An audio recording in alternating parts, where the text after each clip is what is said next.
საზოგადოებრივი მაუწყებლის ბორდის ის წევრები, რომლების თანამდებობაზე საკონსტიტუციო სასამართლომ აღადგინა მონიტორინგის საბჭოში დასაქმდებიან. მონიტორინგის საბჭო კი პარლამენტის მიერ არჩეული სამეთვალყურეო საბჭოს მუშაობას შეისწავლის. პარლამენტში მაუწყებლობის შესახებ კანონპროექტი უკვე შევიდა. საპარლამენტო უმრავლესობაში ამ საკანონმდებლო ცვლილებას იმით ხსნიან, რომ არჩეულმა ბორდმა მუშაობა და დაგეგმილი რეფორმების გატარება დაიწყოს.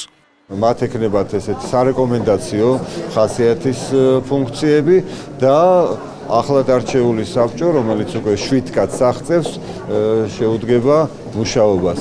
ეს არის გამოსავალი, ერთ-ერთი ესეთი გამოსავალი იმ ვაკუუმიდან, რომელიც იყო შექმნილი საზოგადოებრივ მაუწყებლობაში. საპარლამენტო უმცირესობის შეფასებით კანონში შესატანი ცვლილებების საკონსტიტუციო სასამართლოს გადაწყვეტილებას ეწინააღმდეგება.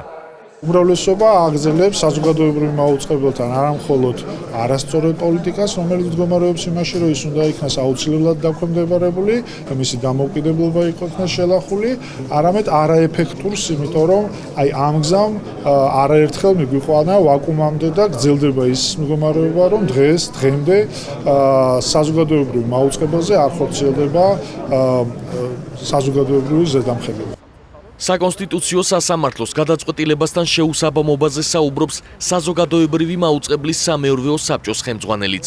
ემზარ გოგუაძის თქმით, ბორდის წევრები პარლამენტარების ინიციატივას ყველა შესაძლო საშუალებით შეეწინააღმდეგებიან. დასტურდება, რომ ადამიანები, ამ შემთხვევაში დეპუტატები იგულისხმებიან, ადეკვატურად ვერ აღიქვამენ კანონებს, არ აქვთ სწორი დამოკიდებულება კანონებთან, არ აქვთ გააზრებული, რას ნიშნავს საკონსტიტუციო სასამართლოს გადაწყვეტილება და როგორ უნდა მოხდეს მისი აღსრულება. პარლამენტი მაუწყებლობის შესახებ კანონში შესატან ცვლილებებს ხვალ დაჩქარებული წესით განიხილავს.